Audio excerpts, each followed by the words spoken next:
નમસ્કાર વિદ્યાર્થી મિત્રો, આપણે ધોરણ 12 એકાઉન્ટમાં પ્રકરણ 1 આપણે જે ચાલુ છે ભાગીદારીના હિસાબો, બરાબર. તો એમાં આપણે એનું જે પ્રથમ સ્વાધ્યાય છે એમાં આપણે પેજ નંબર 30 અને 31 ઉપર જે ટૂંકા દાખલા છે કે જે પરીક્ષામાં ખાસ 3 ગુણમાં પૂછાય છે એ દાખલા અત્યારે આપણે કરી રહ્યા છીએ. હવે આગળ આપણે સ્વાધ્યાયની અંદર પેજ નંબર 31 ઉપર જે 8મો દાખલો છે ત્યાં સુધી આપણે પહોંચ્યા છીએ. એટલે આજે આપણે મારા વિડીયોમાં દાખલા નંબર 8 અને દાખલા નંબર 9 જે 2 દાખલા છે, બરાબર, એ આપણે સમજીશું. તો આ બંને દાખલાને આધારે જે ઉદાહરણ છે, બરાબર, એ હું તમને આપણે દર વખતે ઉદાહરણ સમજાવું છું અને એના આધારે પછી સ્વાધ્યાયમાં જે દાખલો હોય એ તમે જાતે ગણી શકો, બરાબર.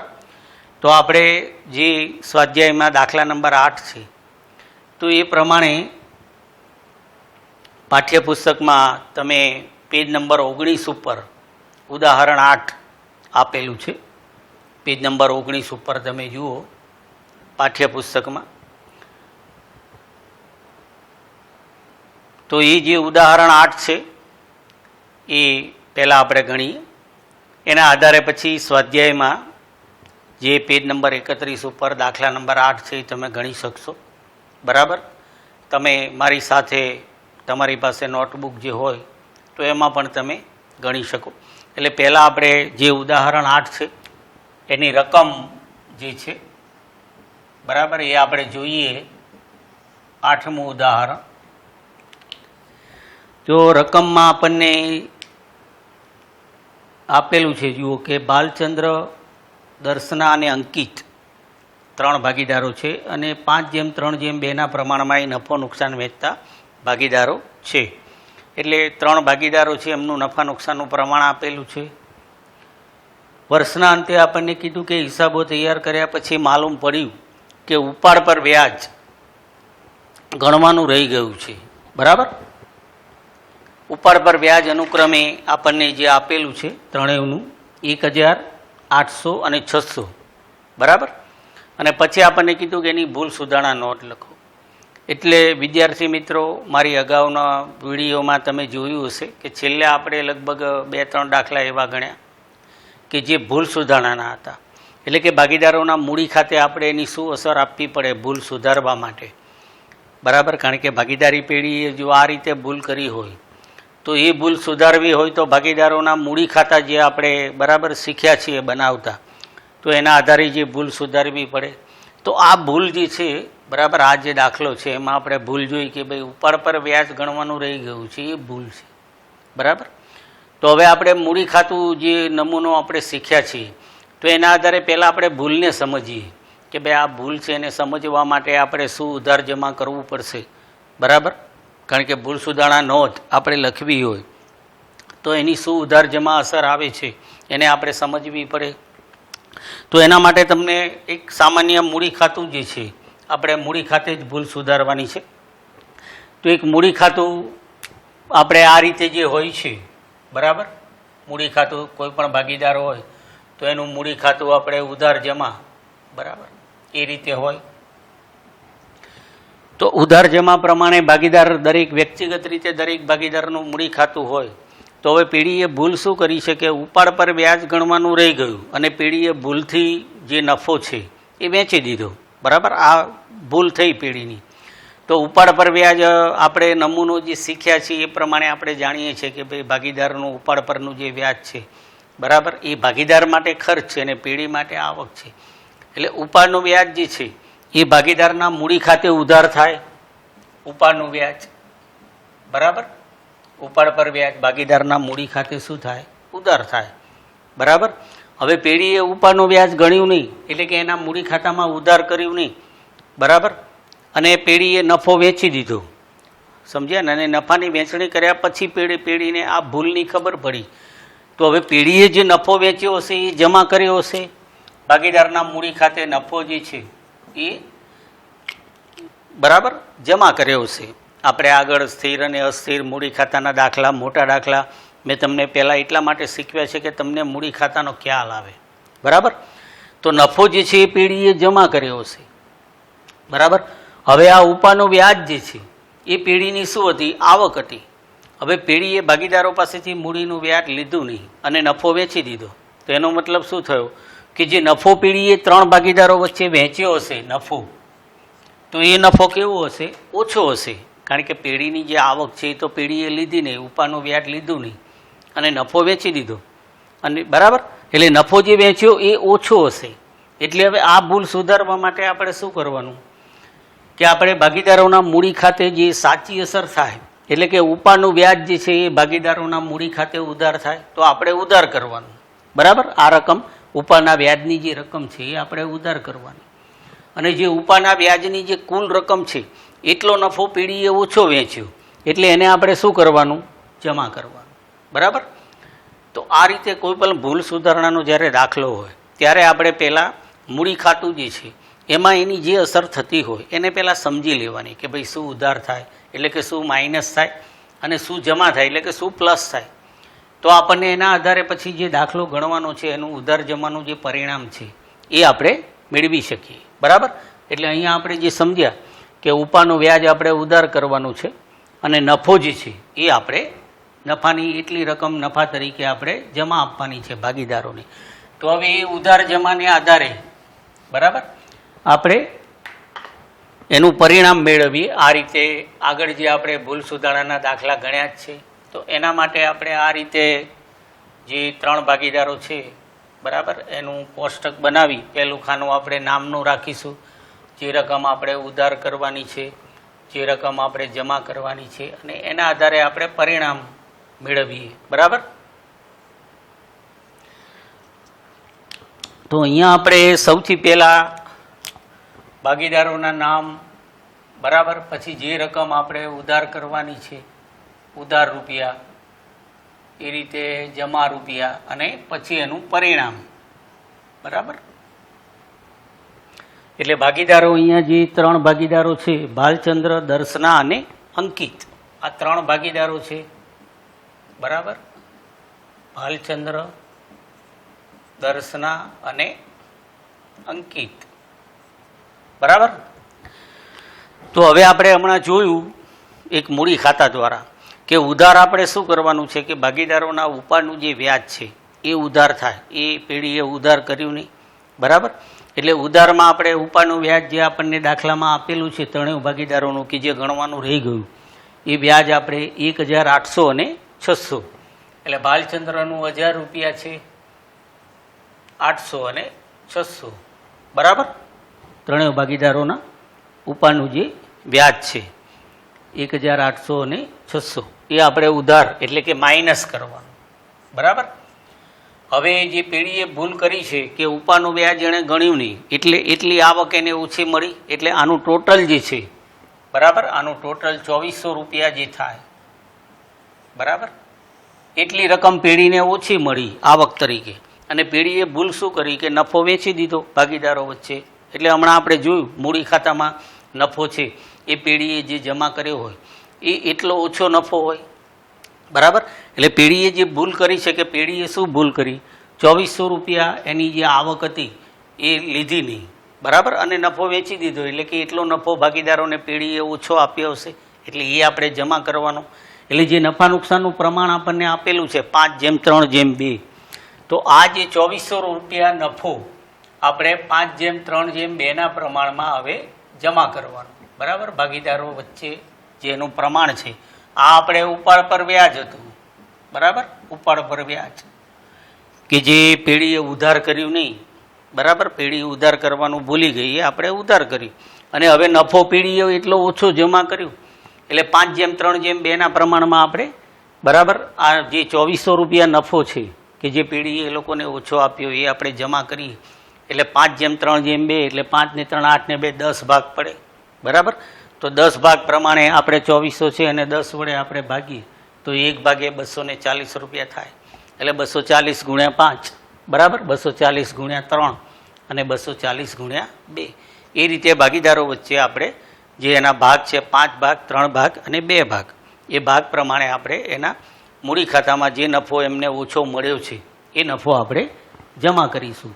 તો ભાલચંદ્રને બરાબર એના 5 ભાગ પ્રમાણે એને 1200 રૂપિયા મળે છે, બરાબર, પેઢીએ જે જમા કરવાની રકમ. પછી દર્શના છે એને 720 રૂપિયા, બરાબર. અને ત્રીજું ભાગીદાર જે છે અંકિત, બરાબર, એને 480 રૂપિયા મળવા જોઈએ, બરાબર ને. તો આ રીતે મિત્રો આપણે 2400 રૂપિયા જે ઉપાડનું કુલ વ્યાજ હતું એટલી રકમ પેઢીએ આવક તરીકે લીધી નહીં, અને પછી પેઢીએ ભૂલ કરી કે નફો એટલો ઓછો વેચી દીધો. તો પેઢીએ જેટલો નફો ઓછો વેચ્યો એટલો આપણે એ નફો ભાગીદારોને એના નફા નુકસાનના પ્રમાણમાં આપણે જમા કર્યો, બરાબર, એટલે કે પ્લસ કર્યો. હવે આપણે માઇનસ પ્લસને આધારે આપણે પરિણામ જોવાનું, બરાબર. તો સૌથી પહેલાં ભાલચંદ્ર છે એની માઇનસ રકમ 1000 છે અને પ્લસ રકમ 1200 છે, એટલે કે એની પ્લસ રકમ વધારે છે, એટલે પ્લસ એનું પરિણામ આવશે આપણે પ્લસ 200, બરાબર. ભાલચંદ્ર છે એનું પરિણામ આપણને મળશે પ્લસ 200. એટલે કે આમ નોંધમાં આપણે જે ભૂલ સુધારણા નોંધ લખી એમાં એનું મૂડી ખાતું શું થશે? જમા થશે, બરાબર. એ રીતે આપણે જોઈએ તો દર્શના છે એની રકમ છે -800 અને પ્લસ છે એની 720, એટલે કે એની માઇનસ રકમ વધારે છે. 800માંથી આપણે 720 બાદ કરીએ એટલે કે એની માઇનસ રકમ જે છે એ 80 રૂપિયા, બરાબર, એ એના મૂડી ખાતે આપણે ઉધાર થશે, કારણ કે એની માઇનસ રકમ વધારે છે, બરાબર. પછી એ રીતે આપણે અંકિત, તો એની માઇનસ રકમ આપણે જોઈએ તો 600 છે અને પ્લસ રકમ 480 છે. તો આની આપણે માઇનસ રકમ જે છે 600 એ વધારે છે, એટલે 600માંથી આપણે 480 બાદ કરીએ એટલે એનું માઇનસ રકમ એની આવે છે 120, એટલે કે એ રકમ ઉધાર થશે, બરાબર. તો આ રીતે આપણને, બરાબર, જે ભૂલ પેઢીની થઈ કે ઉપાડ પર વ્યાજ ગણવાનું રહી ગયું, એટલે જ્યારે આવી ભૂલ હોય ત્યારે વિદ્યાર્થી મિત્રો આપણે મૂડી ખાતા પ્રમાણે પહેલાં સમજી લેવાનું, બરાબર, કે ભાઈ આપણે શું ઉધાર કરવું પડશે, શું જમા કરવું પડશે, અને એના આધારે જે પરિણામ આપણને મળે છે, એટલે કે આ બંને ભાગીદારોના મૂડી ખાતા આપણે ભૂલ સુધારવા માટે ઉધાર કરવાના, અને આપણે પહેલો જે ભાગીદાર છે એનું મૂડી ખાતું શું થશે? જમા થશે. તો હવે એના આધારે આપણે અહીંયા ભૂલ સુધારણા નોંધ આપણે લખીએ, બરાબર. ભૂલ સુધારણા નોંધ જે આપણને કીધી છે,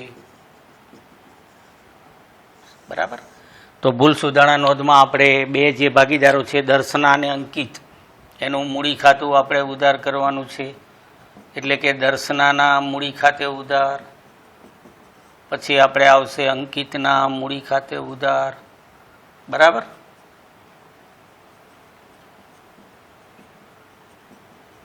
એટલે કે 80 અને આ 120, બરાબર. એટલે પરિણામમાં આપણને આ બેના મૂડી ખાતા આપણે ઉધાર કરવાના છે, અને પહેલો જે ભાગીદાર છે ભાલચંદ્ર, એનું આપણને જમા પરિણામ મળ્યું છે, એટલે એનું મૂડી ખાતું આપણે જમા કરવાનું, એટલે તે આપણે લખીએ તે ભાલચંદ્રના મૂડી ખાતે, બરાબર, 200 રૂપિયા.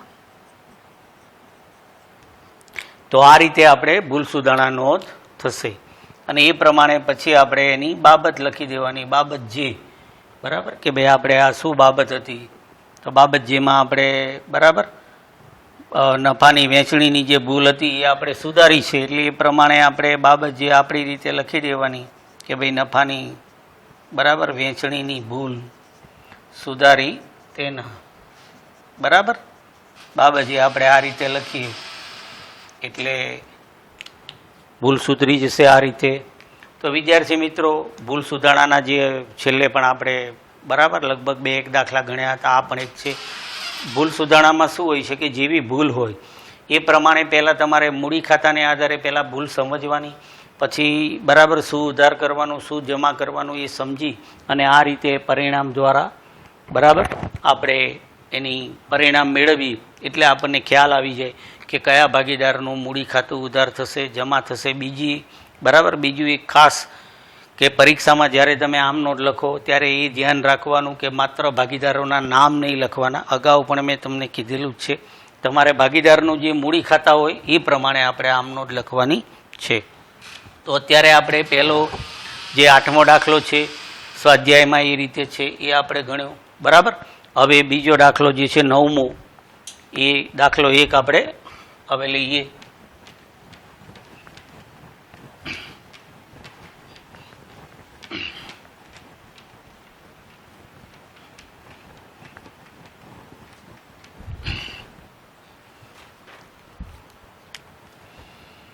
એટલે હવે વિદ્યાર્થી મિત્રો આપણે આગળ જે ઉદાહરણ 9 છે, બરાબર, એ જ પ્રમાણે સ્વાધ્યાયમાં પેજ નંબર 31 ઉપર 9મો દાખલો છે, બરાબર. જે પહેલાં આપણે 8મો દાખલો ગણ્યો એના આધારે તમારે સ્વાધ્યાયમાં તમે પોતે, બરાબર, હોમવર્કમાં 8મો દાખલો તમારે ગણવાનો પેજ નંબર 31 ઉપર.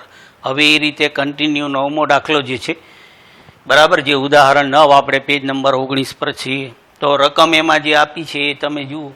રકમમાં આપણને કીધું છે બરાબર, યુસુફ, હારૂન અને કોડાવાલા 3:2:1 પ્રમાણમાં નફો નુકસાન વેચતા ભાગીદારો છે. પછી આપણને કીધું કે ભાઈ કોડાવાલાને નફામાંથી ઓછામાં ઓછા 36,000 મળશે એવી ખાતરી, બરાબર, યુસુફ અને હારૂને આપી છે.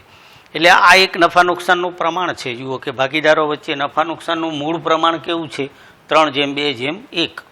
પણ અહીંયા એક ભાગીદારને બીજા ભાગીદારો છે એને ખાતરી આપે છે કે ભાઈ તને દર વર્ષે જે નફો થશે એમાંથી અમુક રકમ તને ઓછામાં ઓછી મળશે જ, બરાબર. તો એવી રીતે એને ભાગીદાર બનાવવામાં આવેલું છે. ભાગીદારી પેઢીમાં શું હોય કે કોઈ ભાગીદાર હોય, બરાબર, એનામાં કોઈ એવી વિશિષ્ટ આવડત હોય કે એનામાં કોઈ એવી કલા હોય કે, બરાબર, તો કાર્યશક્તિ હોય, તો ઘણીવાર બીજા ભાગીદારો એને એવી રીતે ખાતરી આપતા હોય છે કે જેથી કરીને એ ભાગીદાર તરીકે પેઢીમાં ચાલુ રહે, બરાબર, એને નફામાં વધારે ભાગ આપવામાં આવતો હોય. તો અહીંયા એવું જ છે કે જે 3 ભાગીદારો છે એમાં કોડાવાલા જે છે એને બીજા જે 2 ભાગીદારો છે યુસુફ અને હારૂન એને ખાતરી આપી છે કે ભાઈ તને દર વર્ષે નફામાંથી ઓછામાં ઓછા 36,000 તો મળશે જ, બરાબર. પછી આપણને કીધું છે કે જો 31/3/2016 રોજ પૂરા થતા વર્ષનો પેઢીનો નફો 1,80,000 હોય તો ભાગીદારો વચ્ચે નફા નુકસાનની વહેંચણી કેવી રીતે થશે? એટલે આ એક નફા નુકસાનની વહેંચણી કરવાનો જ એક દાખલો છે. પણ આપણને નફા નુકસાનની વહેંચણીની બાબતમાં શું ચોખવટ કરી છે કે ભાઈ એક ભાગીદાર એવો છે કે જેને બીજા ભાગીદારોએ અમુક રકમ એને ફિક્સ મળશે એટલી ખાતરી આપી છે, બરાબર. એટલે હવે આ દાખલો ગણવા માટે આપણે નફા નુકસાનની જે વહેંચણી કરવાની છે તો પહેલાં આપણે જે પ્રમાણ આપ્યું છે એ પ્રમાણમાં આપણે નફા નુકસાનની વહેંચણી આપણે કરવાની. એટલે દાખલામાં આપણો મૂળ મુદ્દો શું છે કે નફા નુકસાનની વહેંચણી જ કરવાની છે. એટલે આપણે અહીંયા એ રીતે ટાઇટલમાં લખી શકીએ કે ભાઈ નફા નુકસાનની વહેંચણી, બરાબર. એટલે અત્યારે પેઢીનો કુલ નફો આપણને જે આપેલો છે, કુલ નફો 1,80,000, બરાબર, કુલ નફો જે આપણે વેચવાનો છે પેલા ભાગીદારો વચ્ચે. અને નફા નુકસાનનું પ્રમાણ આપણને આપેલું છે 3:2:1, બરાબર. નફા નુકસાનનું પ્રમાણ જે છે એ આપણે 3:2:1 છે, બરાબર. એટલે કે 3:2:1 એટલે 3 ને 2 5 અને 6 ભાગ, બરાબર. નફા નુકસાનના કુલ 6 ભાગ પડે છે એનો સરવાળા પ્રમાણે એનો આપણે સરવાળો કરીએ 3:2:1 એટલે 3 ને 2 5 ને 1 6. એમાં 3 ભાગ જે છે એ પહેલો જે ભાગીદાર છે યુસુફ એના, 2 ભાગ હારૂન અને 1 ભાગ કોડાવાલા, બરાબર. તો પહેલાં આપણે શું કરવાનું કે પહેલાં જે નફા નુકસાનનું પ્રમાણ છે આ પ્રમાણ, તો એ પ્રમાણમાં આપણે મૂળ જે નફો છે આપણને આપેલો એ પહેલાં આપણે 3 ભાગીદારો વચ્ચે વહેંચવાનું, બરાબર. જે પ્રમાણ આપણને આપેલું છે એ પ્રમાણમાં આપણે પહેલાં વહેંચણી કરીએ. પછી જોઈએ કે ભાઈ કોડાવાલાને પહેલાં કેટલા મળે છે, કારણ કે કોડાવાલાને બીજા ભાગીદારોએ ખાતરી આપી છે કે ભાઈ તને ઓછામાં ઓછા 36,000 તો મળશે જ, બરાબર. તો પહેલાં આપણે જે સામાન્ય પ્રમાણ આપેલું છે એ રીતે નફા નુકસાનની વહેંચણી કરીએ. તો સૌથી પહેલો ભાગીદાર આપણે યુસુફ જે છે, બરાબર, કે ભાઈ યુસુફનો ભાગ તો 1,80,000 જે છે એના ગુણ્યા યુસુફના આપણે 3 ભાગ છે એટલે કે 3 અને કુલ 6 ભાગ છે 3/6, બરાબર. એટલે અહીંયા તમે સાદું રૂપ આપો, અહીંયા 3 વડે ભાગ ચાલે છે એટલે યુસુફને 90,000 રૂપિયા, બરાબર, નહીં નફામાંથી પહેલાં મળે છે. એ જ રીતે આપણે હારૂનનો આપણે નફા ભાગ મેળવીએ, બરાબર, કે ભાઈ હારૂનનો ભાગ તો હારૂનને 1,80,000 ગુણ્યા, બરાબર, એના 2 ભાગ છે એટલે કે 2/6. અહીંયા જે 3 વડે ભાગ ચાલે છે એટલે 60,000 રૂપિયા એને મળશે, બરાબર, હારૂનને મળે છે 60,000 રૂપિયા. પછી આપણે કોડાવાલા, તો કોડાવાલાનો આપણે ભાગ જોઈએ તો 1,80,000 ગુણ્યા 1/6, એટલે જે 3 વડે ભાગ ચાલે છે એટલે 30,000 રૂપિયા કોડાવાલાને મળશે. તો આ રીતે મિત્રો આપણે જે નફા નુકસાનનું પ્રમાણ હતું આપણને આપેલું, તો એ પ્રમાણમાં આપણે પહેલાં ત્રણેયની વચ્ચે નફો નુકસાનની વહેંચણી કરી. બરાબર. તો હવે આપણને ખબર પડે છે કે ભાઈ જે આપણે દાખલાની અંદર જે આપણને કીધું છે કે ભાઈ યુસુફ અને હારૂન જે છે એણે કોડાવાલાને ખાતરી આપી છે કે ભાઈ તને દર વર્ષે નફામાંથી ઓછામાં ઓછા 36,000 તો મળશે જ. તો આપણે નફા નુકસાનની વહેંચણી કરી તો અહીંયા કોડાવાલા જે છે એને કેટલા મળે છે? 30,000. બરાબર. એટલે કે એને ઓછા મળ્યા, એને ખાતરી આપવામાં આવી છે 36,000ની અને એને મળ્યા 30,000. એટલે હવે આપણે એને જે 6,000 ખૂટ્યા, બરાબર, એ 6,000 એને જે બીજા ભાગીદારોએ ખાતરી આપી છે યુસુફ અને હારૂન, તો હવે એ ભાગીદારો એને આપશે. એ જે 6,000 રૂપિયા એને ખૂટ્યા છે એ રકમ યુસુફ અને, કારણ કે એમણે એને ખાતરી આપી છે, બરાબર ને, એટલે યુસુફ અને હારૂન એને જે ખૂટતી રકમ છે એ એને આપશે. બરાબર. અને અહીંયા આપણને ભાગીદારો વચ્ચે નફા નુકસાનની વહેંચણીનું પ્રમાણ પણ આપેલું છે. એટલે યુસુફ અને હારૂન જે છે એ એમને એમનું જે નફા નુકસાનનું જે પ્રમાણ છે, બરાબર, ધારો કે આપણે નફા નુકસાનનું પ્રમાણ જે છે 3:2:1, તો એમાં યુસુફ અને હારૂનના કેટલા? બરાબર. પેલું બંનેનું નામ છે એ પ્રમાણે યુસુફ અને હારૂનનું પ્રમાણ શું થાય? 3:2. એટલે કે 3:2ના પ્રમાણમાં એ લોકો જે, બરાબર, કોડાવાલાને જે રકમ ખૂટી એ બંને ભાગીદારો એને આપશે. તો એ રીતે હવે આપણે આગળ નફા નુકસાનની વહેંચણી આપણે આગળ બતાવવાની. એટલે અહીંયા આપણે આગળ આ રીતે લખવાનું કે ભાઈ કોડાવાલા છે, બરાબર, કોડાવાલાને ખૂટતી રકમ રૂપિયા 6,000. બરાબર. યુસુફ અને હારૂન આ 6,000 એને જે ખૂટ્યા એ યુસુફ અને હારૂન જે છે, બરાબર, યુસુફ અને હારૂન 3:2ના પ્રમાણમાં આપશે. એમનું જે નફા નુકસાનનું પ્રમાણ છે એ પ્રમાણમાં આપશે.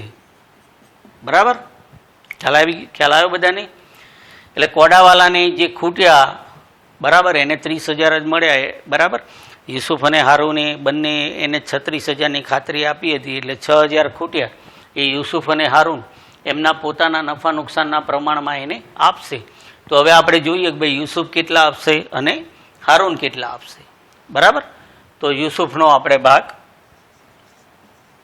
જોઈએ કે ભાઈ યુસુફનો ભાગ આપણે આવશે એમાં 6,000 ગુણ્યા, હવે 3:2 પ્રમાણ છે બંનેનું આપવાનું પ્રમાણ, એટલે 3:2 એટલે કુલ 5 ભાગ થાય. બરાબર. કુલ 5 ભાગ થાય, એમાં 3 ભાગ યુસુફ આપે એટલે 3/5. બરાબર. અહીંયા આપણે 12 વડે ભાગ ચાલે એટલે 3600 રૂપિયા જે છે એ આપણે યુસુફ આપશે. બરાબર, કોડાવાલાને. પછી હારૂન, તો હારૂનનો ભાગ આપણે જોઈએ તો 6,000 ગુણ્યા 2/5, જે અહીંયા 12 વડે આપણે ભાગ ચાલે છે એટલે 2400 રૂપિયા જે છે એને 2400 રૂપિયા છે એ હારૂન આપશે. એટલે કે જે કોડાવાલાને 6,000 રૂપિયા ખૂટ્યા એ યુસુફ અને હારૂન એને 3:2ના પ્રમાણમાં આપે છે. એટલે બંને હવે આટલો, બરાબર, એમને જે નફો મળ્યો એમાંથી એ બંને જણા એટલી રકમ કોને આપશે? કોડાવાલાને. બરાબર. એટલે હવે એ રીતે આપણે નફા નુકસાનની ફાઇનલ વહેંચણી કરવાની. હવે કે જે પહેલાં આપણે નફો વેચ્યો એમાં તમે જુઓ યુસુફને 90,000 રૂપિયા મળ્યા હતા. હવે એને 90,000 મળ્યા, એમાંથી એણે 3600 રૂપિયા કોને આપવા પડશે? કોડાવાલાને. બરાબર, કારણ કે એણે ખાતરી આપી છે. એ રીતે તમે જુઓ કે હારૂનને પહેલાં 60,000 મળ્યા હતા, તો એ 60,000માંથી એણે 2400 રૂપિયા કોને આપવા પડશે? કોડાવાલાને. એટલે એ રીતે બંને જણ 6,000 રૂપિયા પોતાના ભાગ પ્રમાણે કોડાવાલાને આપશે. તો એ રીતે આપણે નફા નુકસાનની હવે અહીંયા ફાઇનલ વહેંચણી બતાવવાની. બરાબર. એટલે કે નફા નુકસાનની છેલ્લે આપણે ચોખ્ખી વહેંચણી બતાવીએ કે ભાઈ નફા નુકસાનની ચોખ્ખી વહેંચણી. બરાબર. તો હવે યુસુફ પહેલું આપણે આવશે, યુસુફને મળતો નફો. બરાબર. એટલે કે યુસુફનો હવે ચોખ્ખો ભાગ, એટલે કે એને 90,000 મળ્યા હતા યુસુફને, 90,000 મળ્યા હતા, એમાંથી એણે 3600 રૂપિયા કોડાવાલાને આપ્યા, એટલે 3600 આપણે બાદ કરવાના, બરાબર. 3600 આપણે બાદ કરી એટલે હવે યુસુફની, બરાબર, છેલ્લા ફાઇનલ એને 86,400 રૂપિયા યુસુફને મળ્યા, બરાબર. એ રીતે હારૂનનો ચોખ્ખો નફા ભાગ, એટલે કે હારૂનને મળતો હવે ચોખ્ખો નફો, તો હારૂનને પહેલાં 60,000 મળ્યા હતા, બરાબર. એમાંથી એ 2400 રૂપિયા હવે કોડાવાલાને આપશે, એટલે 2400 આપણે બાદ કરીએ એટલે હારૂનને હવે ફાઇનલ 57,600 રૂપિયા હવે એને મળ્યા, બરાબર. અને હવે છેલ્લો કોડાવાલા, તો કોડાવાલાને મળતો નફો, બરાબર, કોડાવાલા છે તો એને હવે 6,000 રૂપિયા ખૂટ્યા હતા, એ ઓલા બંને આપ્યા, એટલે હવે એનામાં આપણે પ્લસ કરવાના. ઓલા લોકો બંને એને આપે છે એટલે આપણે માઇનસ કર્યા, બરાબર. કોડાવાલાને જે 6,000 રૂપિયા પહેલાં એને કેટલા મળ્યા હતા? 30,000. તો 30,000 મળ્યા હતા, તો હવે એને 6,000 ઓલા બે જણે ખાતરી પ્રમાણે આપી દીધા, એટલે હવે એના 36,000 થઈ ગયા, બરાબર ને. તો વિદ્યાર્થી મિત્રો આ રીતે આ દાખલો છે, બરાબર. તો આવી રીતે જો પરીક્ષામાં દાખલો હોય તો તમારે દાખલાની જે ગણવાની જે સિસ્ટમ છે એનો ખ્યાલ રાખવાનો. પહેલાં આપણે નફા નુકસાનનું જે પ્રમાણ આપેલું છે એ પ્રમાણમાં નફો કે નુકસાન વેચવાનો. જો પ્રમાણ દાખલામાં ન આપેલું હોય તો પછી સરખા ભાગે વેચાય, બરાબર ને, એ તો નિયમ છે. પણ અહીંયા જો કે પ્રમાણ હતું એટલે પ્રમાણને આધારે પહેલાં આપણે સામાન્ય વેચણી કરી, પછી આપણે જોયું કે ભાઈ કોડાવાલાને 30,000 રૂપિયા મળ્યા એટલે કે એને 6,000 ખૂટ્યા ખાતરી પ્રમાણે, એટલે 6,000 જે ખૂટ્યા એ બાકીના ભાગીદારો એને આપે. હવે એને આપે તો કોઈ સરખા ભાગે ન આપે, કેમ કે અહીંયા નફા નુકસાનનું પ્રમાણ છે, એટલે એ પ્રમાણમાં આપણે બંનેનો જે ભાગ હતો એ પ્રમાણમાં એ લોકો એની એટલી રકમ આપે છે એ આપણે જોઈ. હવે એ લોકો આપે છે એટલે એટલી રકમ એમને જે નફો મળ્યો એમાંથી એ લોકો આપે તો એટલી રકમ ઓછી થઈ જાય, એટલે કે આપણે નફા નુકસાનની જે ફાઇનલ વેચણી કરી, ચોખ્ખી વેચણી, તો એમાં એ રકમ આપણે બાદ કરી અને કોડાવાલાને એટલા રૂપિયા મળે છે એટલે એનામાં પ્લસ કર્યા. તો આ રીતે વિદ્યાર્થી મિત્રો આ નફા નુકસાનની આપણે ચોખ્ખી વેચણી થાય છે. તો આ જ રીતે તમે, બરાબર, સ્વાધ્યાયની અંદર જે 9મો દાખલો છે, બરાબર ને, એ તમારે હોમવર્કમાં ગણવાનો, બરાબર. જે ઉદાહરણ 9 આપણે ગણ્યું છે એ પ્રમાણે ગણજો તમે, બરાબર. સ્વાધ્યાયની અંદર પેજ નંબર 31 ઉપર દાખલા નંબર 9, બરાબર ને, એ આજે આપણે 2 દાખલા ગણ્યા, 8મો અને 9મો, એ બંને દાખલા સ્વાધ્યાયમાં છે, એ પ્રમાણે તમારે હોમવર્કમાં તમે ગણી શકશો, બરાબર. અસ્તુ, આભાર.